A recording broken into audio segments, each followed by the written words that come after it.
Hello everybody, and welcome back to another episode of Unfinished Business, where the rules are made up, and we don't make good enough points for it to matter. Nope. I'm Braden, got Gregory here to my right, got Chandler here to my left, and we've got a little banger of an episode today. Oh yeah, tonight, well yeah, since it's This morning. midnight, it's 1, actually. Well, whatever. We are going to talk about the Coach K retirement, or, going away year, party, whatever. Departure season. Yeah, departure season, and who is taking over for him. We're going to talk about LeBron being out of the playoffs in the first round, thank God. Yeah. And lay off their little cheeks over there, okay? My bad. But then we're also going to talk about the NBA playoffs, maybe get in a little bit of golf if we have time, and then do our top 5 segment of best mascots in sports, as well as a NASCAR segment from Chandler, and on this day in sports history. But before we do that, we gotta turn it over to our sponsor. As always, this episode of Unfinished Business is brought to you by Crafts and Creations by Kane, your one-stop shop for personalized items that will both amaze you and have your friends and family asking where you got it. Click the link in the description to be taken to the business Facebook page, or simply search Crafts and Creations by Kane on Facebook. Make sure to join the group and look at her prior creations, or simply check out the decal that's over this way. Damn, I did it again. It's because Chandler's here, man. I'm telling you, last week you did great. Chandler's here, and it's like you go straight up and forget. You're over a I little gotta bit. remember it's over here. Maybe what we need to do is have Chandler sit in the middle.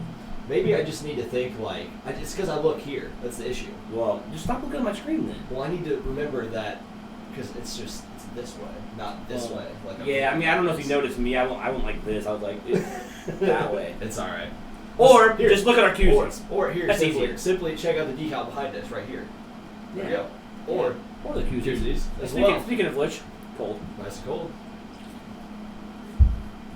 And then when you find something that you like, just message the group creator with your request, and she will take it from there. Join the group today and get your creations By Kane. All right. What do you want to do? What do you want to talk about first today? I say we just talk about the, just the stab in the heart of a Duke fan, which is me. Coach K retirement year. Krzyzewski. Well, Coach Krzyzewski, Coach K. Basically, Duke basketball. In a nutshell. When I got the news and I was at work, did it surprise me? No. Was it again just kind of one of those gut wrenching, like, holy crap, this is his last year? Yes. Am I glad that he did it this way and didn't do kind of like what Roy Williams did, where he just retired without having like a final year? Yeah, but it's also going to be very, very hard when Duke's last game is. And hopefully that's in the tournament this year. Last year they didn't make the tournament, so do I necessarily see them winning a national championship this year or on its final year? It's probably not. I know they have a decent class coming in, but I still don't consider them a top 5 team this next season. But I do hope they make the tournament, at least give him a chance for a good bye. Just going into stats.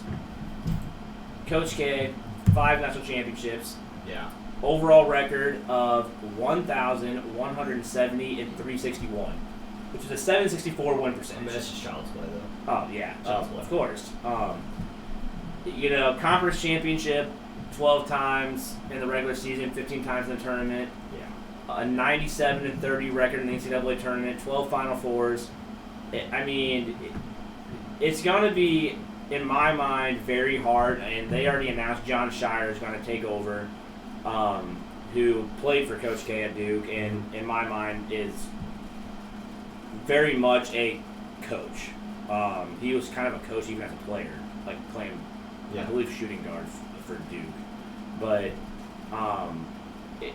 talk about just a job that would be extremely hard to take over. Oh, yeah. You're taking over for a guy who is the greatest college basketball coach of all time, like statistically and just in general. Yeah. And basically led Duke from a nobody to a national powerhouse. Yeah. And you get to take over this team that is a blue blood in college basketball, is known for winning. Yeah. And Just you either keep that tradition alive or you run it to the ground. So, good luck to John Shire, and I mean, in my mind, I think he's going to be fine. I mean, he recruited guys like Jason Tatum, Cam Reddish, so I mean, he knows how to recruit. Whether or not his coaching style is what I want to see. Coach K had a certain breed of basketball, and he kind of evolved it recently, but I kind of want to see, what style of play does John Shire play? And that's what I'm interested in after this year is to see, obviously he's going to take some of what he learned from Coach K and into the games, but I want to see what he does that's his own. Yeah, I mean, do you think that? Well, first let's stay on the topic of Shire for a second.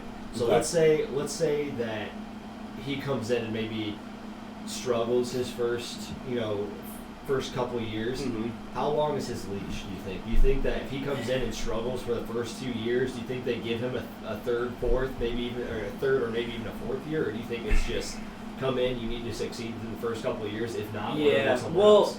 And the real question is, what do we classify as succeed? Because obviously, Duke is the type of school where it's national championship or bust. Well, but within reason, though. I mean, if your team is a national championship caliber team, as far as like you've got the talent to win the national championship, and you don't make the tournament, or you have a national championship caliber team with the talent and you were outed in the first round, I would consider that to be a failure of the season. Well, yeah. Whereas if the talent's not all there, and like kind of the year that they had this year, where it was a down year. They missed a tournament. I wouldn't necessarily say that's like this year they had a year. It'd just be kind of an average year. Yeah, this year I don't think it was the lack of talent. I think it was the lack of it. The team just did not gel together. Yeah. And it was more of a me ball rather than a we ball, if that like so to speak. Yeah. I mean, Kentucky basketball. Oh. Well, yeah. Let's not even get in. Dude, how the hell do we bring up Kentucky talking about Duke? Come on now. Well, I'm just saying. You said me ball, so I was like, Kentucky. Yeah, but I mean, I don't want to bring up them or UNC or anything like that. I mean, I know I brought up Roy. I'll bring up UNC or yeah, I mean, interesting. I know I brought up Roy Williams, but I was just to compare Roy Williams just basically just retired, quit. Going back to your question, how short is his leash? Yeah.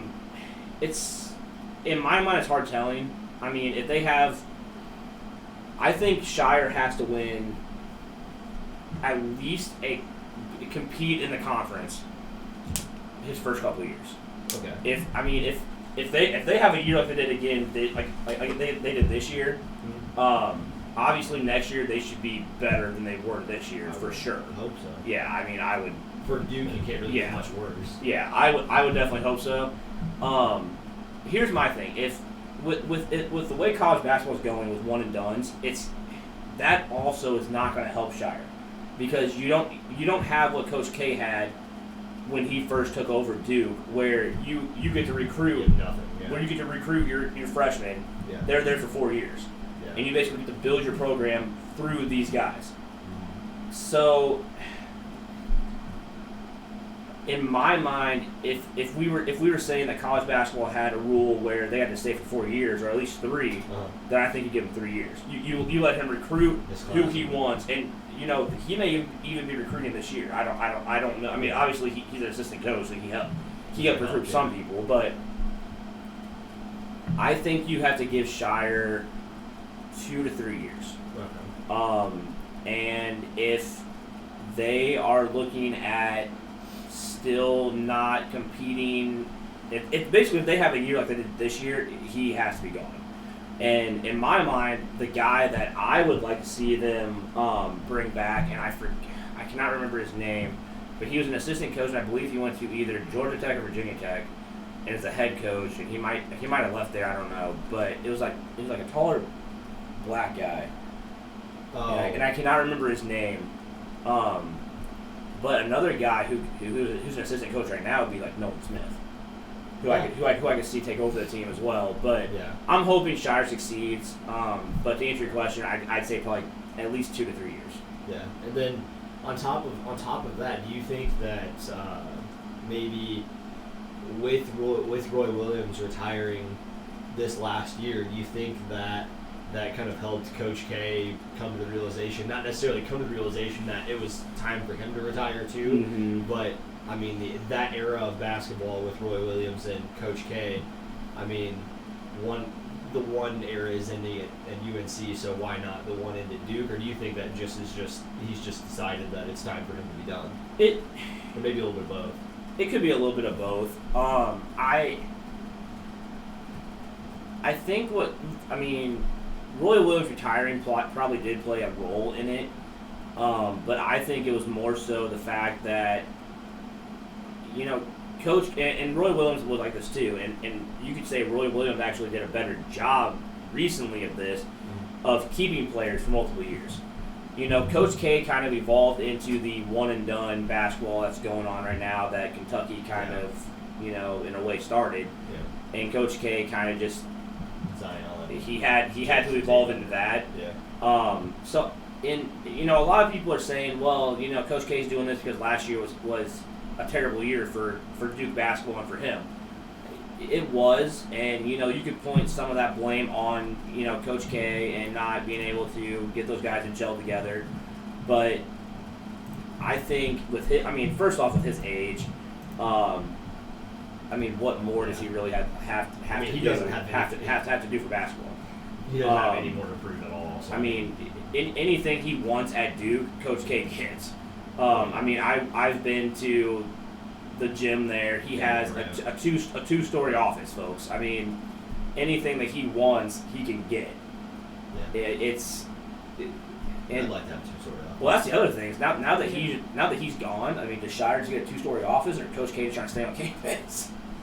You know what I mean? It's one of those. Maybe you just make that his home away from home, and if he ever gets in trouble with the wife, he can just come stay. Yeah. Well, and my thing is, Coach K will still be at Duke games. Or will they make it like the assistant coach's office? It's possible. They could always just separate the two floors. Well, yeah. Make it one office and another one. But no, this next year is going to be interesting. I know my wife already asked me, hey, do you want to try to make it to a Duke game this year, depending on how close they are to where we live or anything. And I told her, would I like to? Sure, but people knowing that it's Coach K's last year, those ticket prices are going to go sky high through the roof. So I told her, I was like, what I'd like to do is if there's a tournament game in St. Louis or Kansas City or something. Yeah. I don't know where the tournament games are going to be at this year, but just try to get tickets there and hope that Duke plays there. See, but what the thing is though is even in a tournament game, you think that season tickets you think that this regular season tickets are going to be high. If you look at doing an ACC tournament or an NCAA tournament. I'm not going to do an ACC tournament because that's over in North Carolina for sure. It's in Greensboro every year. Yeah, but if they have an NCAA tournament game that's hopefully that's going to be here around St. Louis or Kansas City, those tickets are going to be higher than Lindsay Lohan whenever she had her whole breakdown. So it's just. I don't know. That's a very valid point. She was pretty high. So I'm just saying. High, not hot, by the way. Just so people understood what I was saying. I need to enunciate a little better. You do need to enunciate a little better. But yeah, that's going to be, they're going to be high. So that is, be prepared for that. I know. I mean, I just.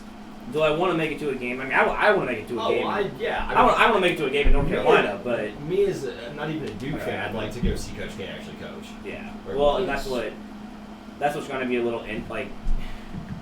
Cause I mean, this is the last year that I could even have a chance, and I've never even got to see him coach. So it's like, yeah. Do I want to? Of course, but do I want to spend? Probably $400. Yeah. Well, and like I told her, I'd rather go to a game at Duke and watch and experience Duke, and she's like, well, yeah, and I'm like, yeah, the tickets there are well, and with how small the gym is, ticket prices are just ridiculous. And this year was Coach K's last year, it's got to be even worse. So probably not going to happen. But Chandler, do you want to say anything about Coach K? Not really. I mean, great career. You guys covered everything. Great career. I mean, sad to see you go. Yeah. But I mean, I think it's time to move on. Yeah. Well, not from the topic, but time for him to move on. Well, yeah, and I mean, it's time for me to probably move on from the topic too. But well, and it's always hard, and you know, I'm more than likely I'm gonna probably get emotional like whenever they lose their last game of the season. And they lose their last game of the season. They lose I mean, they could win a national championship. Well, okay, if they win a national championship, I probably will be very emotional because that would be like just you're going out on top, like you know a Ray Lewis situation. Or like a Kobe scoring 61. I mean, and that's pretty. Yeah. Derek Jeter hitting a walk off on his last at bat. I mean, okay, there's a lot of you know moments. Yeah. You know, for sure. Peyton Manning, anyway, so yeah, Coach K's last year, you know, gonna be emotional, gonna be great. Good times. Career. Good times. He deserves everything that comes to him whenever he retires. He deserves the off time. Oh, okay. Yeah. I wouldn't say everything. I mean, he's gonna probably have to deal with his wife a little bit more. Oh, well. That's always a fun time. Yeah. Well, I mean, once my wife doesn't watch these hardly at all. So I was gonna say if she does, I've got a couch there for you. So that's fine. That's why you buy a comfy couch, right? I mean, my couch goes into a bed, so yeah. Heck yeah. Yeah, you know. Well, if you know, you know. Yeah. What do we want to do our next segment of sports? Let's just go on this day. On this day is our next segment. All this day in sports history, talking about June the 4th, which is when we compiled this list, even though it is June 5th at the moment. So on this day, that's because we had some just I wouldn't even say technical difficulties. It was more of it was mental difficulties. It wasn't technical. Operator errors. I mean, it's just everything. So yeah, on this day in sports history, on June 4th, 1927, the U.S., United States, for those that don't know, defeated Great Britain in the first ever Ryder Cup International Golf Championship. Oh, heck yeah. So you're telling me that like the U.S. golf were like the top back in the day? That's what I'm saying. Okay. Mm-hmm. I mean, we had Bobby Jones. I mean, yeah. Other than that, I mean, they had kind of upset me and all that, but whatever. That was later. And then, jumping ahead to June the 4th, 1940, Forbes Field hosts its first night game. Nice. Famous Forbes Field, in which the Pirates beat the Braves 14-2, but we're not going to really talk about that. Well, okay then. That was... Wait, the Pirates beat the Braves? Yeah, 14-2. Wow. Interesting. And then jumping up to 1955. 1955. New York Yankee Mickey Mantle hits a 550-foot home run off of Chicago pitcher Billy Pierce. Which Chicago pitcher? Was that the White Sox or the... Well, since it's in the American League, I'm going to say White Sox. Probably, but 550 feet for back in 1955. Okay, true statement. I'm pretty sure I used to have, and I may even still have, a baseball card about that home run. That's a shot. By today's standards. So, okay, question about this home run, and we may have to look this up, was, okay, so it was the White Sox. Yeah. Our fan mail over here, just let us know. Fan female. Yeah. Just let us know it's the White Sox. So, you know. Stat checker. There we go. Go White Sox. Yeah, our stat checker. There we go. That's gonna be the official term There we go. in Stat job. checker. Stat checker. What the fuck was I talking about? Oh, so my question about this home run is: was it 550 feet like in the air and then drop, or 550 feet at that point in time like he hit it and then it kept rolling and they just measured it as 550 feet? I mean, I would say total distance 550 feet. I would say because that's how they measure it nowadays. That's true. Which is, I mean, either way, it's still a shot. I mean, even back in 1955. That's true. Yeah. By today's standards, with like technology and baseballs being optimized, bats being optimized, you don't hear about anybody hitting 550. To be absolutely honest, I think it's more impressive that he hit a 550-foot home run on a pitcher that more than likely was not throwing higher than 80s. Yeah, because back in the day, they did not throw 90 miles per hour. And you got to think, like no one did. Back in old. Well, I don't know if this would have been in Yankee Stadium or if this would have been in Chicago, but I mean that's probably out of the stadium. So do you think maybe he got the distance from hitting it out of the stadium and then, like, possibly like hitting the road and just like rolling down a hill, or I don't know. But yeah, so that happened in 1955, and then. Crazy fact, that was not his longest home run. Oh, what was the longest one? 565. Okay. All right. And then, so jumping forward another couple of years, not too many this time, to 1964, Sandy Koufax throws his third career no-hitter. Okay. There's no way he hit a 734-foot home run.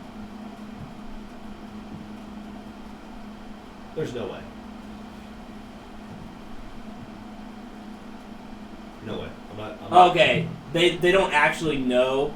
They're just they're guessing that it was 734 because of it hit, I guess, the top of there, like the top of the stadium. So they're guessing that if it didn't, it would have went 734. I don't know how you guess There that. is no way. Yeah, that's ridiculous. With like bats back in the day and the pitcher's not throwing as hard, there's no way. It was in Chicago too. yeah, it was definitely old Comiskey? Yeah, it's Comiskey Park. So crazy thing is because he was left-handed, correct? Right-handed. Was he okay? I was gonna say if he was left-handed, that Chicago was White Sox opposite. hit right-handed. Okay, well, you know what? Yeah. Yeah, he hit it right-handed. So yes, it went over the wall, smashed a car windshield, Oh. and So it was a legit 550 feet. He didn't since it smashed a windshield. I'm assuming that it just came down, hit the windshield, and stopped. yeah, Mickey Mantle's home run was the only one to have eyewitnesses to verify that it actually cleared the stadium. Oh. Because I guess Jimmy Fox also hit a ball that far too, but nobody was there to actually witness it. So.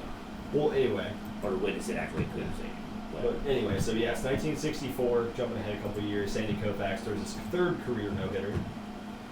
Sandy Koufax. And then jumping forward another couple of years into 1968, Don Drysdale pitches his sixth consecutive shutout. Pretty impressive, if you ask me.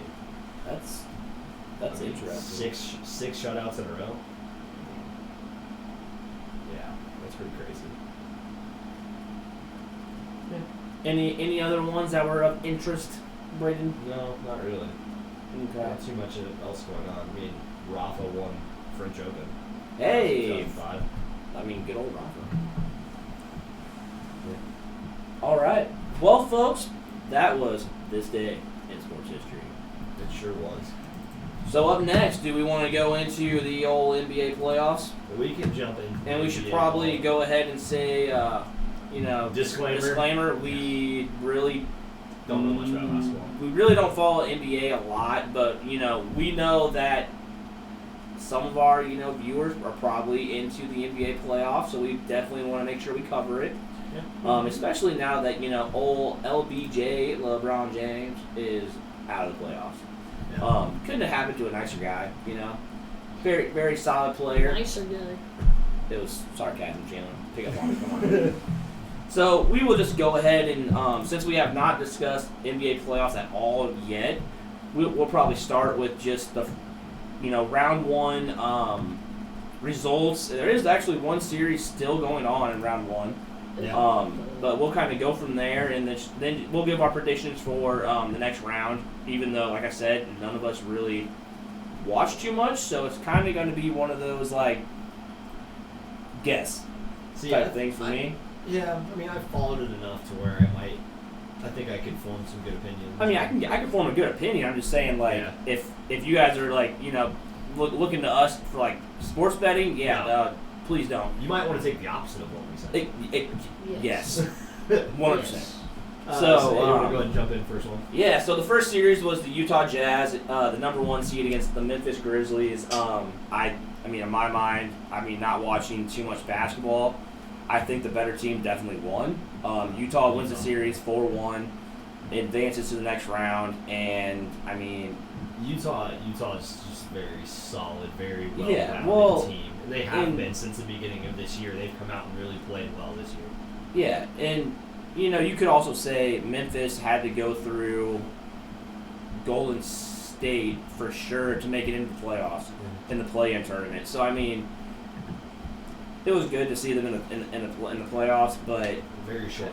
Yeah, I mean, John Morant can't really carry the whole team, so not past Utah. Not past Utah, at least. So, so Utah moves it on to the next round. And they will play the winner of the series that is still going on, and we'll go to a game 7. The Clippers against the Mavericks, and I'm a Mavericks fan, and they had a chance to complete that series tonight and lost by 7. So this game 7 is going to go back to LA, and in my mind, this one could go either way. I'm a Mavericks fan, but the reason why I would say the Clippers have an edge would be anytime you have Kawhi, you have Paul George, you're gonna have a good chance. But I mean, the way that Luka Doncic has been playing, Dallas can win the series easily. Yeah. See, I don't know. like you said, obviously with the Clippers having Kawhi and having Paul George, it's hard to bet against them, but it's also hard to bet against Doncic and Porzingis. Yeah. Mm-hmm. But I mean, and even I think it's Tim Hardaway. Yeah. Virginia. Yeah. Yeah. I was trying to think what his first name. I knew it was Hardaway, but I just call him Hardaway. I Yeah. didn't realize. I couldn't remember what his first name was. Yeah, I feel like the Clippers have really. I mean, whenever this team was assembled, that was supposed to be a powerhouse of a team. Mm-hmm. I just think they've really been underwhelming since obviously you have teams like the Lakers in LA, and you have Golden State when they had whenever they have their team all healthy, and you've got the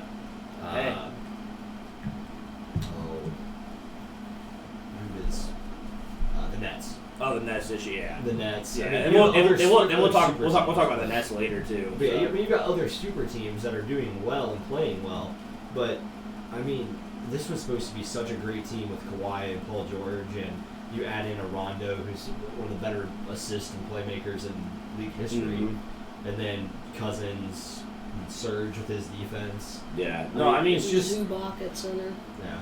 Yeah, and my thing is, there's still going to be.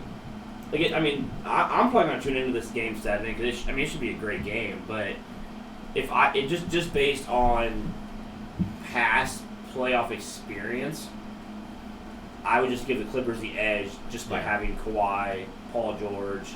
Yeah. You know what I mean? So, as a Mavericks fan, do I hope that Doncic and Porzingis can, lead them? Of course.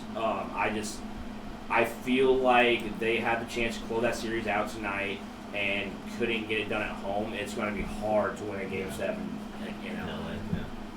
Yeah, I agree with so, that. I want to see Dallas take that, but again, hard to go against LA. Yeah, so like we said, the winner of that Game 7 will play Utah, and we'll get into who we think is going to win that series, like in the next round, like when we go back around. But the next series in the first round was Denver, the 3 seed against Portland, the 6 seed. Denver wins 4 games to 2.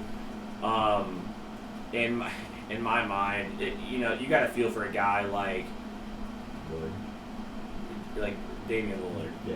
Because this guy carries his team and just balls out. I mean, yeah. I mean, he set the NBA record for 12 threes in a game, and they still lost. Yeah. Which, I mean, yeah, went to double overtime, but 12 threes in a game is 12 threes in a game. I don't care how many overtime you have to do to get it. It's 12 threes. Yeah. I mean, see, I just think the issue in that series is the amount of talent that Denver has. I mean, their team is deep with you. I mean, you've got Jokic, you've got Jamal Murray, Michael Porter Jr., Aaron Gordon, Austin Rivers, JaVale McGee, Monte Morris. Are we really saying that Austin Rivers is? I mean, he's a good depth player. Okay. You were talking about stars. Well, I was just talking about like loaded, and I was like Austin Rivers is not a loaded depth player. Okay. I mean, if you want to talk about impact player, you got Bol as well. Hell yeah, you do. Bol. Yeah. But you just the way that you responded to me doing that was great. But. Yeah. So I mean, you feel for Dame, but the better team in this series definitely won. Maybe the best player didn't win because I mean Dame is probably one of the best players, better players in the NBA. I don't know. Jokic is a finalist for MVP. So I mean, but does he see the ball as much as Damian Lillard does? On that, on that team maybe not. Yeah, but I mean, Jamal Murray and Michael Porter are gonna have the ball more than Jokic is, at least coming down the floor. Yeah, well, yeah. I mean, Jokic at least had a touch every possession. It seems like. Well, Lillard goes through the entire team. That's their offense. Yeah. So. I'd say the better team won in that situation. So. Yeah. Do you want to say anything, Chandler? Not about that series. Okay. Well, the next series was Phoenix Suns takes out the defending champion LA Lakers 4 games to 2. And in all honesty, the last 2 games were not close at all. And they pretty much absolute blowout. The player that stood out on the Suns was probably Devin Booker, honestly. Oh yeah. I wasn't even surprised by this series, to be honest. I wasn't surprised that the Suns won. What I was surprised about was the blowout. See, I was surprised by the blowout. Because I mean, if you really think about it, who is one of the? If I'm remembering correctly, one of the better players that plays LeBron defensively is Jay Crowder. That's true. And Jay Crowder is on Suns. Well, and the other also have Devin Booker and Chris Paul. Yeah, the other thing that I mean, obviously didn't really help the Lakers is Anthony Davis was hurt. Yeah. So, I mean, I tell you, that would be a fun matchup to watch. Anthony Davis and DeAndre Ayton. Oh yeah. That'd be a fun matchup to watch. So I mean, and obviously the Lakers were the 7th seed for a reason. You know, they've been hurt all year. Anthony Davis has been hurt. LeBron's been hurt. A lot of people have been hurt on their team. But, well, yeah, I can't say it on air, but I can make a joke, but you kind of just threw me off there. So, well, I mean, you said LeBron was hurt, so I had to say hurt. Well, yeah, he gets poked in the eye and he's on the floor for 25 minutes compared to every other sport where, in hockey you have a player that has a heart attack on the bench and then comes back later in the game. Yeah. Well, and this is what I'm going to say about this is our title of our episode is End of an Era because Coach K, end of that era.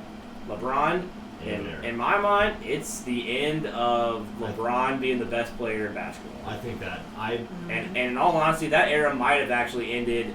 I think it's been over a couple years ago. 4 years. Yeah. I think it ended when he went back to the Which maybe that could be a top 5 we have later on. You know, just top 5 NBA players right now. I feel like our top 5 would probably have roughly the same players, Maybe probably different order. but definitely different. Maybe even a greatest of all time, because Well, I'd like to share that. greatest of all time. I'm gonna ruffle some feathers with that. Yeah, well, Yeah. I also feel like our number 1 through 3 might be the same. That's fine. But I can tell you he's not in my top 5.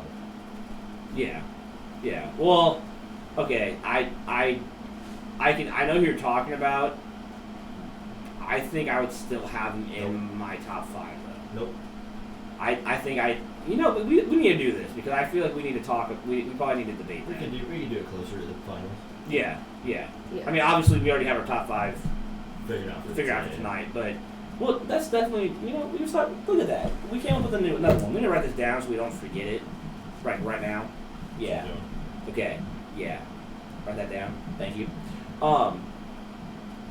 But yeah, the Lakers lost.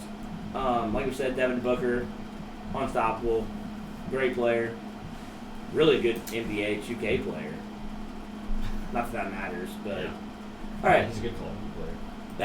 Yes, he's just a gamer, He's a gamer on the court and a gamer out off the court. Yeah. But over on the Eastern Conference side of things, we got the number 1 seed Philadelphia 76ers defeating the Washington Wizards 4-1, and in my mind, given. I mean, if you look at the Wizards, if you look at the 76ers, you definitely knew who should win this freaking series. Well, see, I think the only thing that really would have made the series more competitive is if Bradley Beal and Russell Westbrook could. I would only say Bradley Beal. I'd say Russell Westbrook. I'd say Russell Westbrook over Bradley Beal. Yeah. I would not say Russell Westbrook. I definitely would. He's not in his prime right now to say that he could do anything, in my opinion. I'm pretty sure he had the most triple doubles in the league this year. Seth Curry, Ben Simmons, and guys on the 76ers, I would think so. Well, here's my thing though, Chandler. I mean, Russell Westbrook set the NBA record for most triple doubles. What, Like last year? 2 years ago? No, it was I think it was this year. Well, Yeah, okay, this like year. it was most triple doubles in a season. But Yeah. like this year, like he set the record for most triple doubles like all time, Okay. like ever. But So I would disagree that he's not in his prime. The problem is the Wizards just don't have anything around him other than Bradley Beal. see, yeah, I think the only way that they would have won the series, because I mean, don't get me wrong, Rui Hachimura is not a bad player. No. Daniel Gafford, not a bad player. Robin Lopez, way past his prime. He retired 4 years ago. Well, him and his brother. Yeah. I mean, his brother's probably actually. I mean, his brother has well, adapted a lot better than Robin has. Well, here's the thing: his brother is playing his role on a great team. Yes. That's the difference. Robin hasn't changed his game since the game has changed. No. Yeah. So, I mean, you also have Dobbs Bertans, but I mean, Exactly. But I mean, are we really gonna Russell Westbrook and Bradley Beal had to carry that team. Denny Avdija? I mean, yeah. But the thing is, like I said, Bradley Beal and Russell Westbrook have to carry that team, and you have to depend on Russell Westbrook getting a 30-point triple-double against a guy like Ben Simmons. Yeah. Mm-hmm. Yeah. That's not happening. Yeah. Like it might happen one game, but it's not happening. I mean, in order to do that, he's gonna have to get by Ben Simmons because he's not gonna shoot over him. No way he shoots over him. No. And then what do you have in the paint waiting for you? Joel Embiid. Well, One of the best shot blockers in the NBA. Joel Embiid, and then whenever they take Joel Embiid out, you got Dwight Howard. Yeah. Who, I mean, yes, past his prime, but he's still playing his role very well in the NBA. So You know, talking about role players on this team too: Seth Curry, Danny Green, George Hill, Yeah, Danny Green. Matisse Thybulle. How do you pronounce it? I mean, great team. Matisse Thybulle. Yeah. I mean, I know what you're talking about. really It's well-rounded roster, to be honest, with your star power of Ben Simmons and Yeah. Joel Embiid. Yeah. So then we got, going off of that series, we have the New York Knicks against the Atlanta Hawks, and Atlanta takes this series 4-1. And that's a series where a lot of people were thinking, the Knicks were the hottest team in basketball. And they make the playoffs and turn into the New York Knicks yet again. We'll turn into the New York Knicks. I tell you what, though. I'd like New York Knicks. I'm not a Knicks fan, but being a Chicago Bulls fan, one guy I gotta give a shout out to, Derrick Rose. Yes. Oh yeah. He put on a show this year. Mm-hmm. I mean, as much as it pains me to say, career year. Yeah. In New York. I mean, I'd love to see him in Chicago doing that again. Yeah. I mean, honestly, like it's crazy that he had a career year. Well, at the age that he is. Well, yeah. I mean, okay. Can you say career year? 'Cause I think when he won MVP for Chicago, he had a way better year than he did this year. But I'll take a look. But for his age, yeah. And just playing on a team that not many people thought would even make the playoffs this year, fantastic. In my mind, I personally have Julius Randle as MVP this year. I mean, I didn't watch a lot of NBA, but the fact that he put up those numbers also on that team, I'm on the Ravens a little bit too. There we go. I'd put, and just say that Julius Randle could even be MVP this year. I mean, are you looking up like his stats compared to? I'm trying to, but this is like a super bad, hard to follow. There we go. So I mean, let's see, 32 with his injury issues that he's had, which I mean are very well documented with his knee surgeries, and I mean he had 15 points per game this year. He was averaging, I mean, never was really a great rebounder, but 3 rebounds, a little over 4 assists. I mean, again, for being 32 with all the knee injuries that he had, and obviously whenever he was in Chicago and had his MVP year, I mean, those are numbers that nobody's really seen. Yeah, before. well, and I mean, we'll just compare it. I mean, honestly. Was it 2010, 2011, or 2011, 2012? I'm sure that would tell you. For sure. We'll tell you when his MVP year was.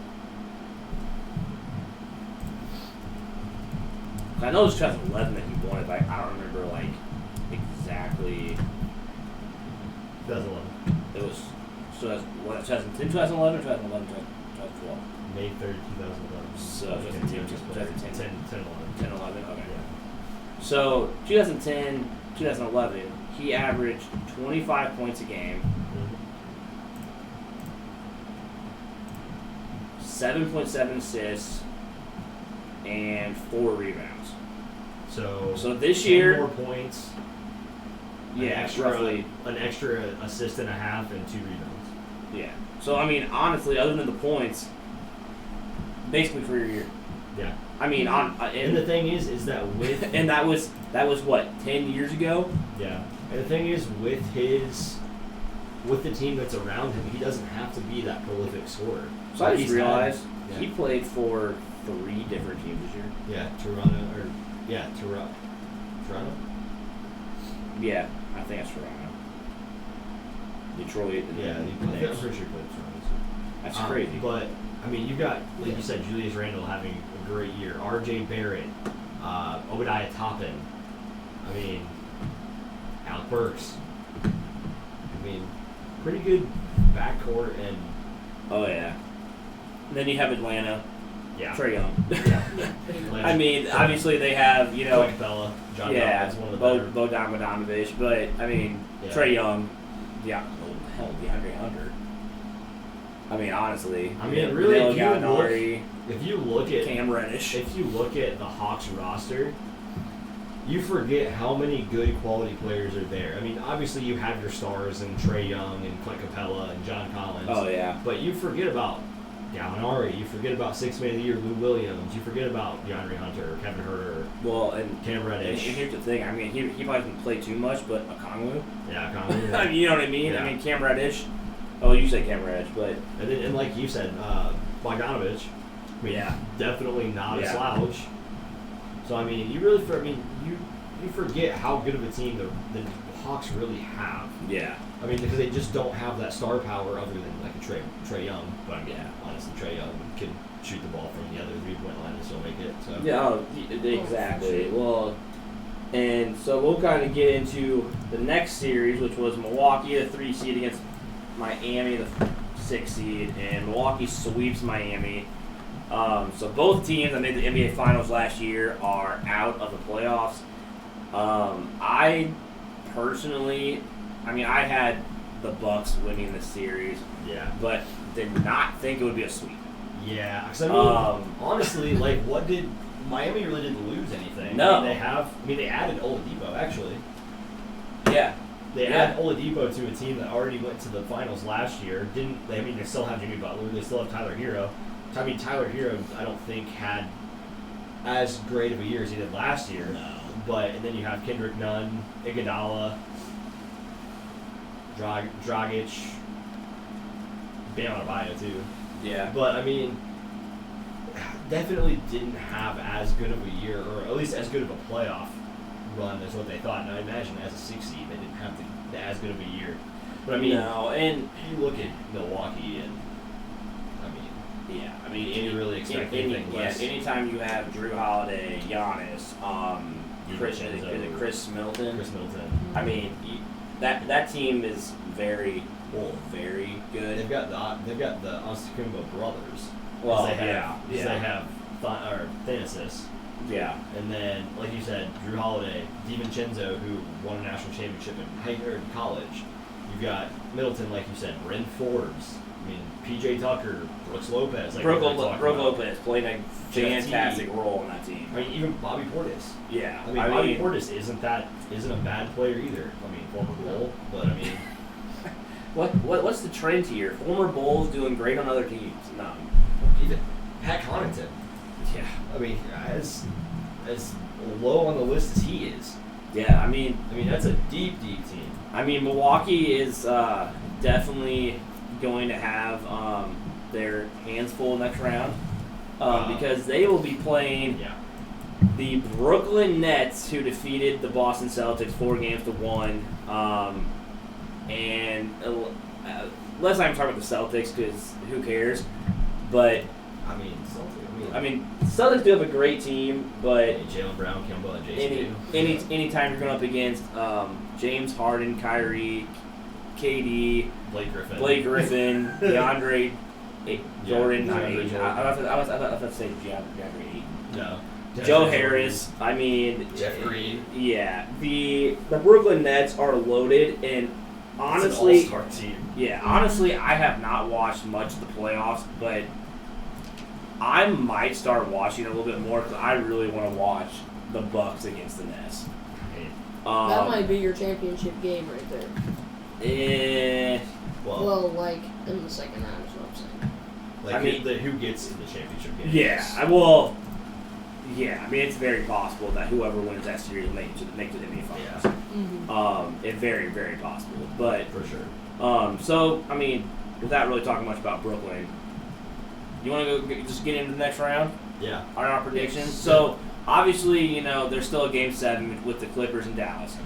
In my mind, I don't care who wins that series. Actually, if the Clippers win, could I see them beating Utah? Yes. But I have Utah, no matter who they play, winning at 6. That's just my personal opinion. I think Utah has too much firepower that if Dallas wins, could I see Dallas sneaking by and possibly beating Utah? Maybe. I mean, either way, I see the Clippers or Dallas winning a couple games, but I see Utah winning this in 6. Okay. What do you think? I'm saying Utah in 6 no matter what team they play. Because with guys like Rudy Gobert in center and then like Donovan Mitchell at point guard, there's no way you can stop them with their firepower, like Greg said.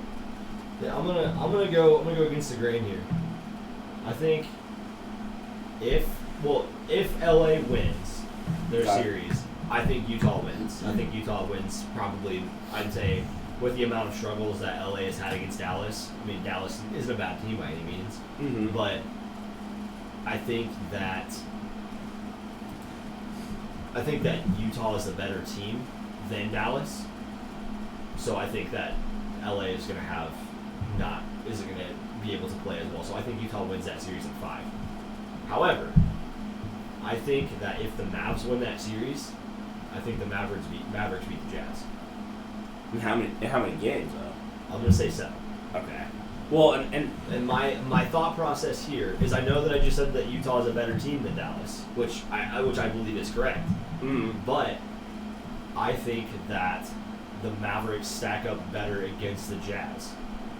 Whereas you have Doncic, who's going to be playing against Donovan Mitchell, you're also going to have Porzingis playing against Rudy Gobert. Which Porzingis is a stretch the floor player. Rudy Gobert likes to be inside, likes to be blocking shots, getting rebounds, things along those lines. If Porzingis can get his outside shot going around the 3-point line and forces Gobert to come out and guard him, that's gonna open up the lane a lot more for Donovan Mitchell, for Mike Conley. Well, and honestly, if he shrugs inside, you'll have Donovan Mitchell outside. You could have a guy like Joe Ingles also shooting threes. I mean, I think it could match up really well for the Jazz or for the Mavericks. Yeah. Well, and I mean, going off the Mavericks as well, and this is the reason why I say if the Mavericks win, I could see them sneaking by. Yeah. Is okay. So you have Doncic with Donovan Mitchell. You have Rudy Gobert and Porzingis. You still have a guy needing what? JJ, one of those. Oh. Right.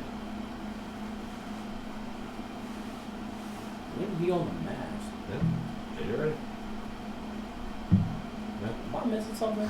He's on the Mavericks. Dude, I'm being serious. Like I'm a Mavericks fan. I'm a huge JJ Redick fan. When did this happen? Oh no, he's on there. But another thing that kind of maybe matches up in the favor of Dallas, when you have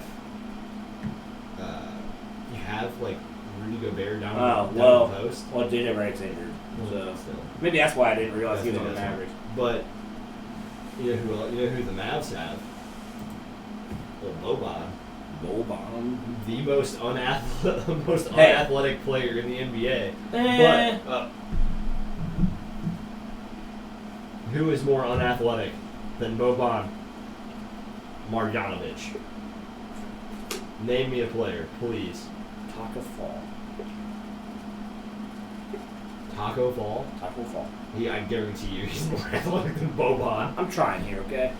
Taco Fall's like 7 foot, 7 foot, whatever. Hey, but what does he have to do? All he has to do is stand up. Hey, well, here's Boban's that tall. Boban's actually taller. Here's my thing. Boban plays his role very well. Oh yes, he does, 100%. Get the ball, No. dunk. Get the ball, rebound. You okay over there? Don't choke on me. See, the thing If you would have knocked the camera, I probably would have been like, what the hell? See, the thing is that, like you said, Boban plays his role very well. He's a big body.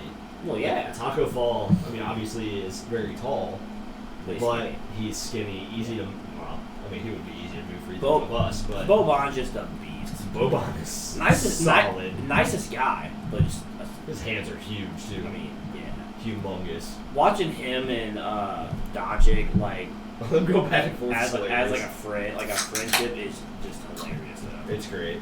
But okay, so we got our picks on that one. So you're saying if Clippers win, it's Utah in 5. If Dallas wins, it's Dallas in 7. Yeah. I'm saying Utah in 6, no matter what. But okay, so the next one we got Denver against Phoenix. This is a very interesting matchup. I am saying Phoenix in 7. Phoenix in 7? Yeah. I think it's going to come down to Chris Paul, Devin Booker.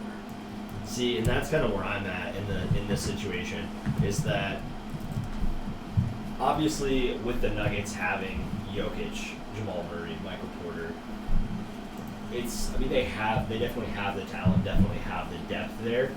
I just think that Chris Paul has so much playoff experience, so much experience with being around young, talented players and being around talented players.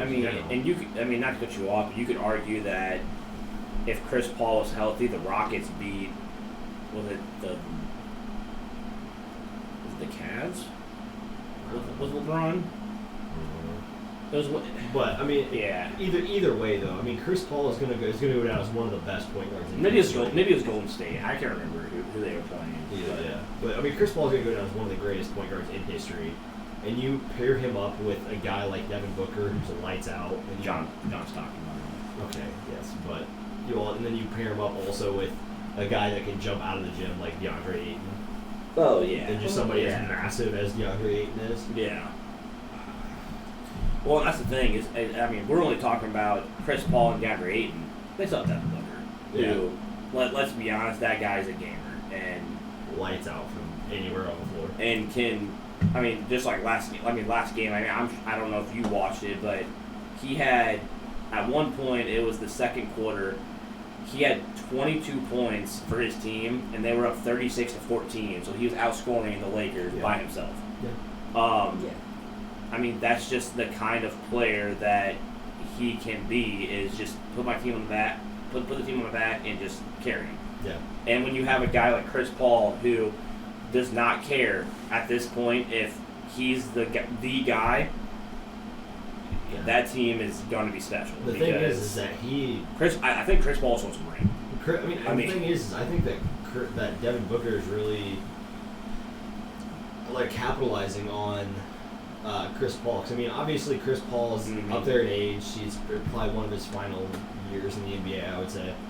And close to it, I would say. And I mean, but the thing is, Chris Paul can still shoot. Chris Paul can still get to the basket, and he takes so much pressure off of people being able to just face guard Devin Booker because they have to be aware of where Chris Paul is on the floor. Oh yeah. They have to know whether he's driving to the basket, whether he's breaking somebody's ankles like he's done numerous times. So I mean, the thing is he is able to get open. Devin Booker is able to get open, and I mean, obviously he makes the shots. Well, yeah. Well, and I mean, we talked about series that would be it would like matchups that would be great. I mean, think about this series. You have, my guess, Chris Paul and Jamal Murray, probably. Devin Booker and maybe Michael Porter. Maybe. And then you have DeAndre Ayton and Nikola Jokic. I mean, that's the one that. I mean, this is going to be a great series. I mean, depending on where they play Jokic, if they play him, if they play him at power forward to maybe get him away from Ayton and play like a JaVale McGee at center. That's true. I mean, it'll be interesting, but I mean, like I said, I have the Suns in 7. Did you say what you had? I'm gonna take Suns in 6. Okay, Chandler, you want to hop on? I mean, it's gonna be a good series no matter what, but I think it's gonna go to 7 and the Suns are gonna win. Okay. So I think it's gonna be a good series. I think we all say the Suns. I mean, personally, I think it's gonna be the Suns. So, yeah. Over on the other side in the Eastern Conference, we have the Philadelphia 76ers against the Atlanta Hawks. And I have Philly in... I'm trying not to take just high seeds here, but I have Philly at 5. The Hawks are, they're a streaky team. They played very well against the Knicks, but I don't think they match up well with the 76ers. Yeah. To be honest. Yeah. See, I think this is a very interesting series because you can say, okay, Ben Simmons is going to dominate that matchup against Trae Young, physicality-wise, height-wise. Mm-hmm. Trae Young, I mean, obviously, unless Trae Young just blows by, which is very possible. It's pretty quick. But Trae Young could also just step inside a half court and shoot. I mean, that's very true. But Ben Simmons. I mean, who are they going to have guard Ben Simmons? That's the whole question. Yeah. Trae Young is very lackadaisical and very bad on the defensive end, to say the least. Well, and here's the thing: even if you, not to cut you off, but even if you have Clint Capella at guard Joel. Yeah, I guess he would have to, wouldn't he? I mean that, or you have John But Collins. Yeah, well, I was gonna say I was trying to But think. I was trying to you think of have who Clint else. Capella. Yeah, I was trying to think of who else they would have. I mean, yeah, that's not going to be a good series. See that Because I mean the 76ers have too much firepower. I mean they that's do. the thing. Is it? I mean, they do, but the thing is I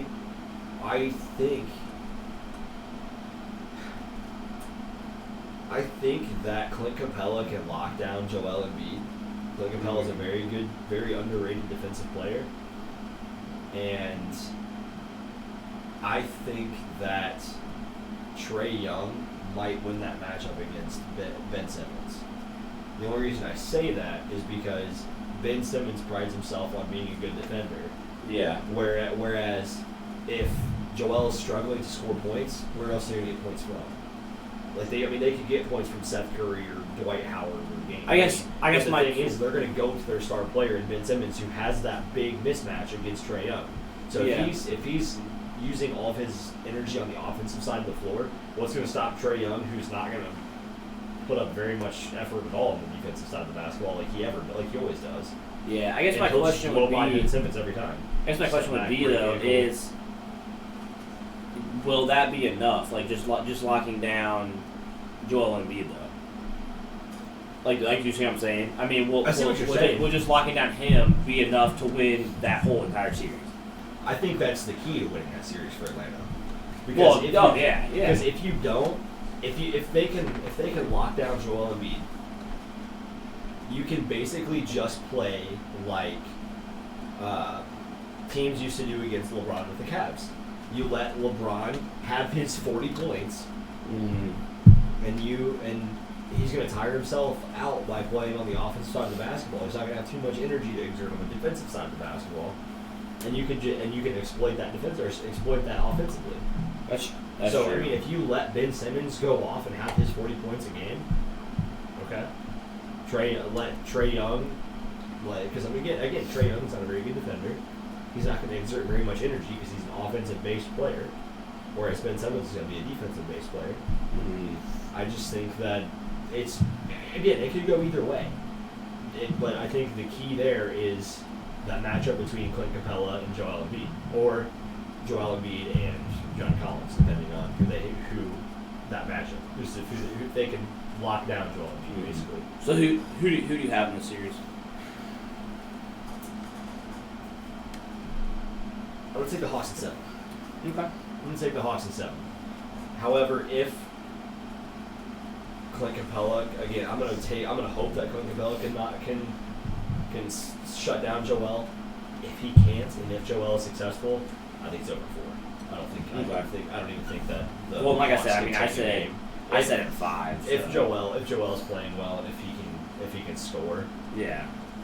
they're going to have to start shrinking in to double team him, and then you've got players like George Hill, Danny Green.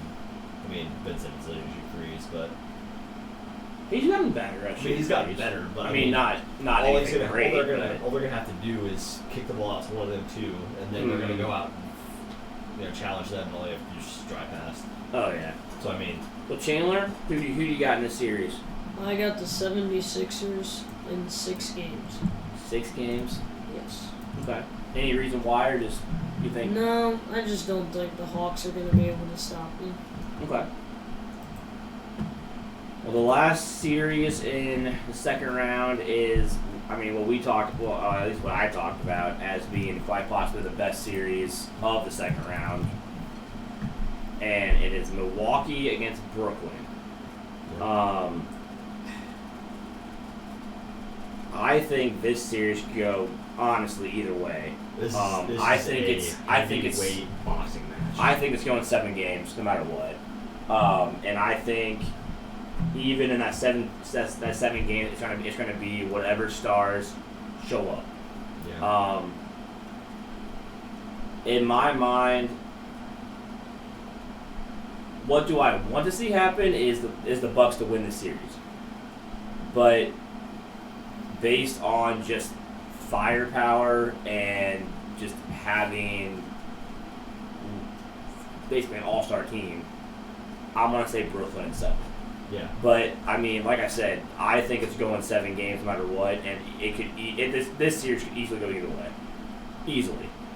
I just think Brooklyn has way too much firepower on their team and off their bench that.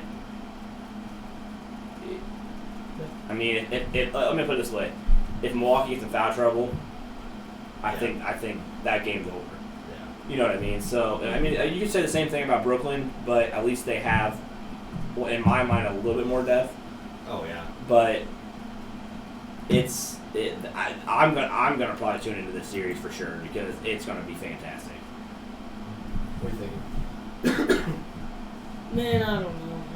I want to go Brooklyn, but then again, they don't really have a tall person to kind of guard Giannis, but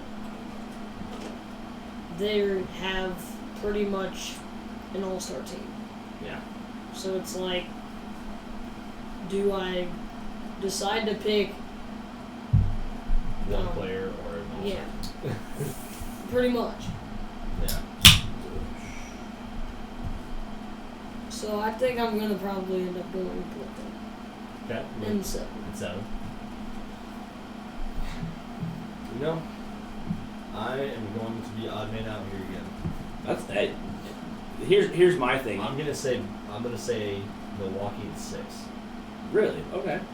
My thought process See, here, that actually shocks me just because I see this series going 7 no matter what. I think To be honest. that if you look at the roster of Brooklyn, like Chandler said, do they have a player that can match up well with Giannis? No. They do not. The best player that they are going to have that is going to match up against Giannis is going to be a Blake Griffin. Which is not. Whereas Which is not. I think- Which defensively is not the play what you want. Well, the thing is, I think the better option defensively on that team would be a DeAndre Jordan. However, He's not going to be he's able to stop not going to be able to keep up with Giannis. No. No. Well, However, and the Blake guy. Griffin, I don't think is To gonna be able to honest, keep the up guy with that I think that they put on Giannis is probably going to be Kevin Durant. That's I don't what even was think gonna Kevin say. Durant stops Giannis. Well, neither do I, but I think they put Kevin Durant because he's maybe the most athletic defender they could possibly have on him. Because James Harden isn't going to be able to I defend. think he's the closest. Like matchup. Yeah. Like the closest player Yeah. that matches up with Giannis as far as how tall, how long his wingspan is, Yeah. how athletic. Well, I mean, Yeah. I don't Well, know if and- anybody says athletic well, and as that's Giannis, my- to be honest, but And that's my thing is you're not going to have Kyrie on him. He's too small. Yeah. You're not going to have. I mean, you can have Blake Griffin, I guess, but he's going to get burnt by. Kevin Durant. I mean, even if he still gets burnt by, at least he has the length to possibly still make a play. I mean, the only other guy that I could see, but then you're taking out one of your star players is maybe Jeff Green. Maybe, yeah. Maybe, but my thing is that then you're having a starting lineup of without either Are A you putting- Blake Griffin or a B DeAndre Jordan. See, and I think in that situation they'd have to put Blake Griffin in as your center.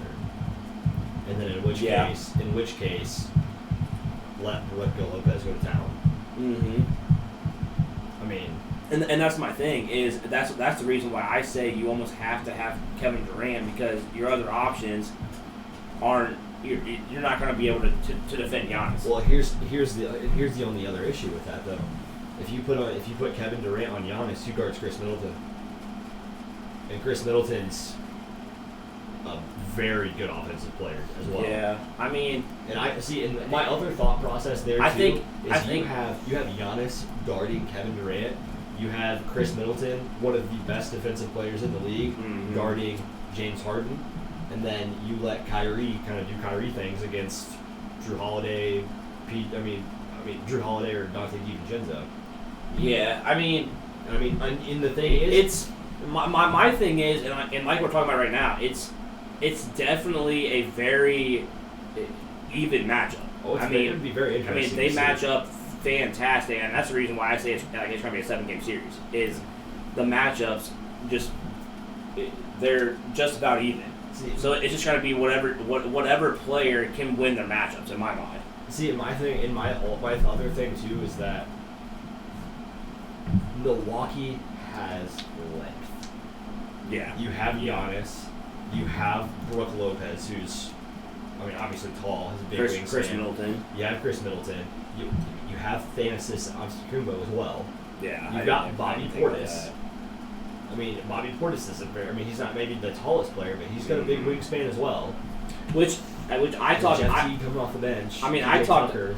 I might have actually spoken a little bit too soon. Because I said, Brooklyn has depth. If you actually look at some of the guys that the Bucks could bring off their bench, they may actually be fine if they get into foul trouble. Yeah, Brooklyn may not be. I think that Milwaukee is fine. I mean, because they could have 1, 2, 3, 4, 5, 6, 7, 8, 9, 10. Maybe at least 11-man rotation and be completely fine. Yeah, that's what I'm saying. They have 11 men on their team that could be starters on a lot of teams. Brooklyn, you have maybe 8. 6, 7.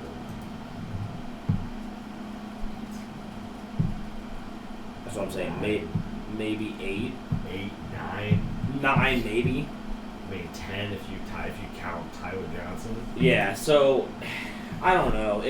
I think star power wise, Brooklyn has the edge, but these teams match up almost tick for I tack. think of Milwaukee in 6. I don't think. Okay. I don't Like think I said, that- that's not a bad pick. I don't think Brooklyn can match up with Giannis. Or being able to guard Giannis Mhm. and Chris Middleton and be able to keep up the offensive firepower on the other end. Because Yeah. if Kevin Durant is guarding Giannis, I'm not saying that Kevin Durant's not going to have good offensive games, but it's not going to be Kevin. He's not going to be like Kevin Durant going out and scoring 30. It's Yeah. going to be Kevin Durant going out there and scoring like 20, 22, 23 maybe. Yeah. Because you got to think, if Kevin Durant's guarding Giannis is probably guarding Kevin Durant. More than likely. Yeah. I mean, and even if he's not, okay. Chris Middleton is. Yeah, Chris Middleton. So I don't think that really matters. So either way, but well, we're gonna get off NBA. We'll try to catch back up before we get to the conference finals and kind of go over the results of the second round. But the next topic will be NASCAR. Yeah, NASCAR segment. Okay, so And I'll be right back. I'm gonna go throw this beer away. why do you do that every time? Well, it's my. I have to keep it going, Oh boy. Alright, so this week, or today, we're going to be talking about the Coca-Cola 600 at Charlotte Motor Speedway. It was a 4-stage race, 600 miles, which calculates into 400 laps.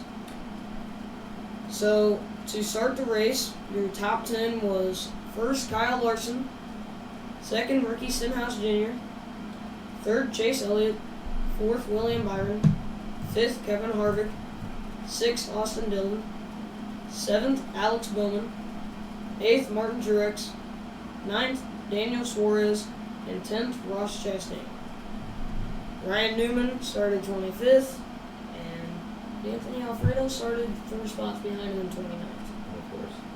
But he did lead one lap, Hey, it's a lap. and Ryan Newman didn't Maybe lead he'll any. get his sponsorship Maybe, without it, but but he's getting there. So, stage 1, nothing happens. So, top 5 at the end of this first stage was first Kyle Larson, second Chase Elliott, third William Byron, fourth Kevin Harvick, fifth Austin Dillon, and like I said, Anthony Alfredo was battling for the lead until he had to make a pit stop because he had a tire going down. ridiculous. He led one lap officially and then had to pit. So, upset for him, but Talking about Alfredo. yeah.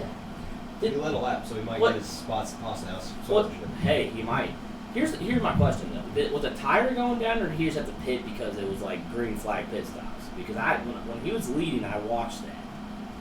A tire was going down is what the announcer said. But Oh, dude, you know what I forgot? Chandler, I don't want to cut off your NASCAR segment. We gotta give a shout out to LeBron. perfectly fine. All right, we're good. Alright, but back to what you were saying. You said something? And Oh, sorry, I was then interrupting. about the tire. Was the tire going down or was it just green flag pit stops? I mean, the announcer said that the tire was going down, but looking back at the video, a lot of other cars were pitting at the exact same time, so it Okay. could have been like their section was time for him. to Yeah, hit. no, and that's just what I was wondering. 'Cause I was like, So- I could have sworn those green flag pit stops. But But either way, it could have. at least he led a lap. You let it out. I think Hey. it was his first career like Cup Series lap led. Good for him. So Maybe he'll finally get the pasta house. He might. maybe I I hope. Sure as he hell needs the hope so. pasta power. He needs something. He needs the Alfredo sauce.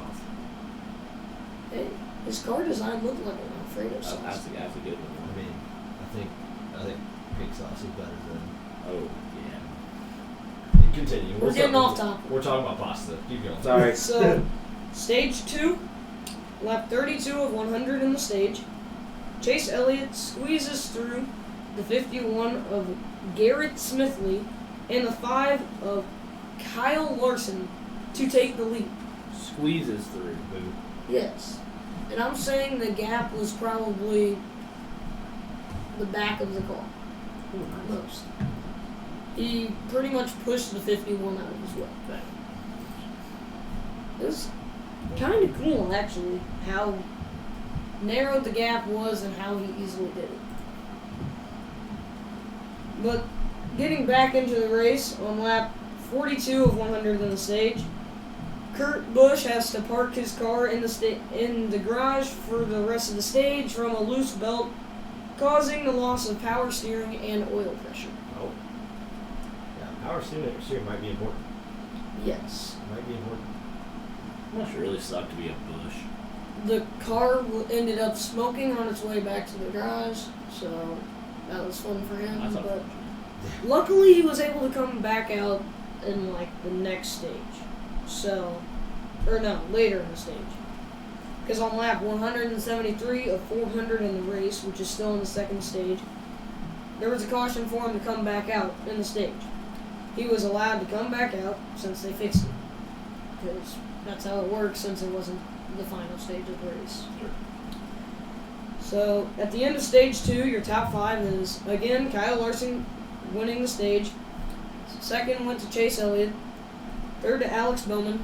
Fourth to William Byron. And fifth to Kyle Busch. Stage 3. On lap 31 of 100 in the stage, William Byron slide jobs Kyle Larson for the lead. With 5 to go in the stage, Ryan Newman causes a caution. Because Attaboy. he had a right front going down and got loose from a car that he was drafting and went into the corner too fast and just slid up the track. And Hey, into the wall. it happens. It happens, but you know, Better than that, dude. he's been in the Cup Series for how long? He should know how to drive this thing. Hey, you don't know who's been in the Cup Series for a long time Who? and still sucks? Kyle Busch. Hey, he beat your driver in this race. I never said my driver was good. Just saying. So, to finish that stage, again, your leader stays at Kyle Larson. Second goes to William Byron. Third to Kyle Busch. Fourth to Chase Elliott. And fifth to Alex Bowman. In stage 4, on the restart, Kyle Busch takes the lead. Sadly for him, it does not last long That's not sadly. It sucks. because the Rick Hendrick Motorsports cars were very fast. Literally. You wanna know why? What? They're Chevy. Well, that and Rick Hendrick was also there, so they had the power of Hendrick. You know why Kyle Busch can't win the race? What? Toyota. It's like Henry. Okay, Mr. Ford. Talking about me? No, Ryan Newman. I mean, I've always liked Ryan Newman before he. Anthony Alfredo drives a ship. See? But he still sucks. He's Not wrong. He's a rookie. Not really. He was in doesn't the have the right Xfinity sponsorship. and He Truck doesn't have the Series for 2 years. That's what it is. You know, he's a rookie. He's a rookie of the Cup Series. Oh, yeah. Thank you very much. She doesn't have the right sponsorship. That's his issue. So the entire last stage, He pretty needs to be much. sponsored by Unfinished Business. But back to the race. The entire last stage was a battle for third between William Byron and Kyle Busch. Door banging each other. And, yeah. Like, me and you both look at each other. Go ahead, continue. Wrong choice of words. That's what we call things in racing. It's better than side banging each other. Go ahead. It's better than finger banging. Alright, continue. So the top 10 at the end of the race was first, Kyle Larson. Second, Chase Elliott. Third, Kyle Busch. Fourth, William Byron. Fifth, Alex Bowman. Sixth, Austin Dillon. Seventh, Denny Hamlin. Eighth, Chris Buescher. Ninth, Tyler Reddick. And 10th, Kevin Hart. Can I ask you a question? Yes, Where did Kyle Busch finish? third. So he was the second loser? Oh, God. I There you mean, go. you finished ahead of your driver at 27. But, I mean, let me ask you a question. You're not first, you're last. How many winners are there? You're not first, you're last. I mean, How many winners are there? are we counting How many winners are there in a race? No. 10? I'll answer. No. How many winners Yes. are there? There are 10 stage points. It doesn't matter how many stage points. I'll answer it one. There's one winner. Who gets the trophy, Chandler? One person. Yeah. So who cares? If you ain't first, if you ain't, in famous words of Ricky Bobby, if you ain't first, you're last. For sure. Okay, but I'm getting to the point on why stage points matter. Because you're For- going to need them for the later playoffs. for the championship. Exactly. That Kyle Busch ain't winning. Speaking of championship, can I get your thoughts on who is going to win the championship this year? For NASCAR? Ricky Yes. Bobby. Yes, you can get my thoughts on who's going to win the championship this year. Let me Based on how many wins? Or like how they're Is there a doing way to this. pull up the standings? Yeah. Okay. There we go. 'Cause I already Standings. have one, I think so. Standings. There we go. That's I what personally think Martin Truex Jr. is going to win. Well, what, three wins? Because he's in first place right now. No, because Oh. every single time I've been paying attention. Oh, okay. Every single time that we've had he's come on and has done the NASCAR segment, you hear a lot. You hear a lot of the Martin Truex Jr. Martin Truex Jr. Even in the Truck Series, Martin Truex Jr. He was leading this stage. He was second or third in this stage. He won the next stage. I mean, very consistent. But I will point out he does not do good at like short tracks like Charlotte. That's fine. Do you want to know who I think is going to win the championship this year, Who do you think? Chandler? To be absolutely honest with you, Who? can I give you two? Can I give you two drivers? Yes, you can. It is going to be either William Byron Okay. I would love to see that since he's Or- a rookie. Ryan Blaney. I can see that. If I had to give you a third one, it would be Kyle Larson. And the reason why I'm going William Byron number one is he has had 12 top 10s, 6 top 5s, and a win. I'm still going Martin Truex Jr. You look at old Kyle Busch, 9 top 10s, 5 top 5s, and 1 win. And he's been in the NASCAR how long? A while, but How long has William Byron been in there? the Cup Series? Yeah. 2 years. Okay. And he has more top 10s? Kyle Busch sucks. I mean, Kyle Busch has 2 Cup Series championships. Okay. 2 Jimmy or 3. Jimmy Johnson has 7 in a row. He's retired. Who cares? Still has 7 in a row. Okay. All right. We're getting off topic. I know. I was giving Who you I that. think is I'm probably just going giving you to a win hard is time. it's either going to be Alex Bowman or William Byron, like you Fuck, said. that's gonna be Anthony Alfredo. He's gonna get a win. He's gonna make it in. He's gonna win it. Actually, you wanna know what? Here you go, Chandler. The person that I think is gonna win it all. He has no wins, no top 10s. Probably hasn't even led a lap. Bubba Wallace. Maybe. I'm still I thinking Mark don't Shooter. think he's even going to make the playoffs. Mark Shooter. Yeah, you heard it here first. Okay. Hey, I can see it, man. All right. Three wins. He's Yeah. he's smoking Solid. them right now. Solid. It's all But Are you That's why you're on the race. I've still got it a little bit. Okay, I So, sorry. like I said, Ryan Newman finished 27th. Yeah, we don't need to talk about it right. And then Anthony Alfredo started behind him, will finish in front of him Hey. in 25th. Finally. Well, I don't want to be a dick or anything. Like, sorry for the profanity, but like Ryan Newman had a flat tire with 5 laps left. I don't care. I would hope that people finished ahead of him. I don't care. He still did. That's No, first that was time. in like the first or second stage. You said the third, like the last stage. That Ryan Newman had a flat tire. That's it. With 5 to go in stage 3.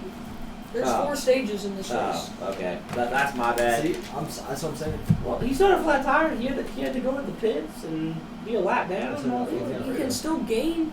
I mean, if he pitted with, if he had to pit with 5 laps to go in like the stage, I mean, See, I'm just saying. he's he pitting finally before finished all the other before. cars at the end of the stage, and Yeah. he should be starting in front. Tell you what, Anthony Alfredo ever wins a race this season, we're gonna have pasta the next Yep. episode. Absolutely. Oh yeah. We're just gonna be chowing down. Did you have anything else, Chandler? I'm sorry. Yes. we keep interrupting. I also you. wanted to point out that the new winningest team in NASCAR is Rick Hendrick Motorsports with 269 team Question: wins. Is that Chevy's? Yes. Okay, all I need to know. He owns, I believe, and you can fact check this, Greg.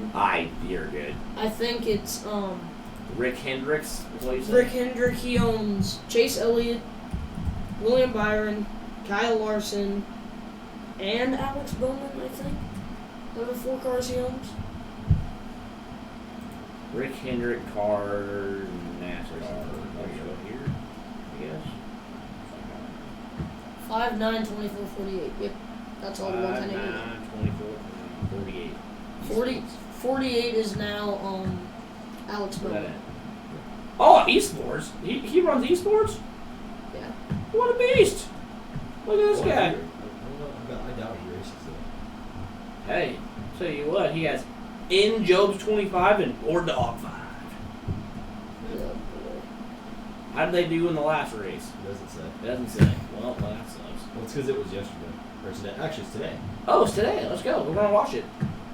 Probably not, but Yeah. I mean, But Who knows? that's all I pretty much got for my NASCAR segment today. well, Chandler, we appreciate it We- as always. We apologize for the interruptions. Yeah, as always, we just like to give you a hard time about Kyle Busch. We know that he's the best driver out of the 3 of our drivers, so I mean, we just like For to now. give you. For now. Yeah, Alfredo's up and coming. Okay, Ryan Newman's just old. He had a bad wreck last year. He still has a. I'm just kidding. Okay. You know, I We- would really like to see Ryan Newman win the Daytona 500 next year. Well, I mean, Considering he should have won it the He's- years that wreck I happened. mean, he's already won one before though, so it's not like he needs to win another. What really ticked me off is that I would Denny see- Hamlin won back to back. I'd like to see Anthony Alfredo win one. See, I would too. Yeah. You know? There's Has a lot of Alfredo- drivers you'd like to see win it. No, I mean, Daytona I just 500. want to see I one. mean, Kyle Busch definitely not, but that's I just want to see Anthony Alfredo. I don't think Kyle But- Busch can even win a Daytona 500. We are going to move on to Yes. our top 5, or are we talking about a little bit of the golf? We'll just run over a little golf. real quick. Okay, We'll- sir, we'll sum you're it up. the golf expert, so you're going to have to talk So about this. this weekend we've got the tournament of it's the Memorial Tournament, which is at Muirfield Village in Dublin, Ohio. Ooh, I think you said Dublin, Ireland. I was like, ooh, no. Dublin, Ohio. Yeah, we ain't doing no OHIO here. No shot. But the thing that's famous about the hell no. the thing that is famous about the Muirfield Village golf course is that it is designed by Jack Nicklaus, or helped design by Jack Nicklaus. So Would you like me to get a picture of this and you can. show But- our viewers? But so Memorial Tournament. So looking at the top 5 at the moment, Sitting in first place. Any certain picture you want here? I don't care. Really, one looks good. Really? Yeah, good. I hope so. I mean, yeah, it's a professional golf course, for God's sake. Yeah. But looking at, so it's in first place at 8 under. Well, play was suspended due to darkness on Thursday. So, or Friday, sorry, on Friday. So at the moment, Patrick Cantlay is in the clubhouse at -8 in first place, tied with John Rahm at -8 as well. And then in third place, you've got Scotty Scheffler, who's at 6 under. You've got a 4-way tie in fourth place, which is 5 under, and that is Carlos Ortiz, Max Homa, Max Homa, Xander Schauffele, and my boy, old Ricky Fowler. Oh yeah. So here's a picture of what this looks like, folks, right there. And I know the big talking point for Muirfield Village is that whenever the tournament is done this year, I believe, it's either after the tournament this year or after the tournament next year, they are going to basically completely redesign the golf course. So Like add more bunkers, or they're like gonna change like they're gonna park? change like the green structure and change. Interesting. They were talking about changing a few tee locations, things along those lines to make the golf course a little more difficult. But yeah, So if they were to do that, like, would they ever like change, instead of having like the Memorial be played there, like actually have like a major played there, or no, like it'll always okay. be the Memorial. Like I just didn't know if they would actually like turn it into like that's a place where they play a major now. No, Okay. it'll always just be the Memorial, with it being Jack Nicklaus. I got you. Jack Nicklaus's course, and but yeah, Ricky Fowler has played relatively well. I mean, How about old Rory? Is he playing in this one? Rory? If he is, he's probably sucking. But We'll just go through a couple of notables. So like Hideki Matsuyama, who won the Masters, is tied at 8 with Colin Morikawa at 4 under.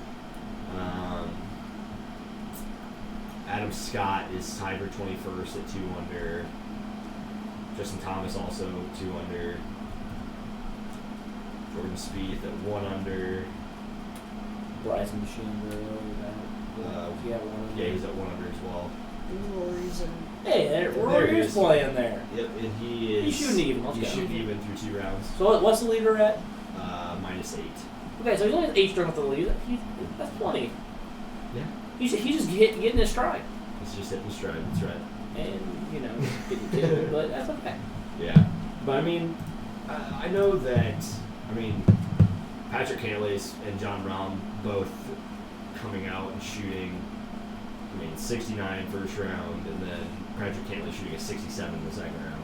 I mean, Good score. yeah. But I mean, Ricky So Fowler. okay, you said which round was suspended? Second round. Yeah, the second round. So like Ricky Fowler is is a total of 5 under, but he is currently he'll be on the 12th hole when they resume play. Yeah. in So the second round. and I forget how golf does this. So they resume play and finish that round. Do they still have to do like the third round the same day too? Mhm. Okay. They'll play as much as they can.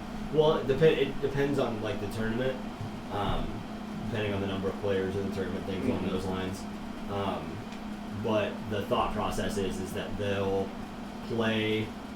It might be a little bit different with it being a cut day, because Friday's cut day. Yeah, So they yeah. might do where they finish like the second round, do their cuts, and then push the Saturday to Sunday, and then change There's Sunday to Monday. Okay. Possibly. Okay. But they also might just do quick cuts. Tell everybody Yeah. like, okay, this is the cut line, and then everybody be on their way, and then they go out and play as much as they can Saturday, and then finish off Sunday.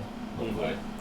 But But yeah, I mean Ricky at 5 under, shooting a 2 under in the second round, and I mean going to be starting on the 12th. So I mean, there's a very good possibility that he could Good string a possibility. few We could see birdies together. We could see a Ricky Fowler win.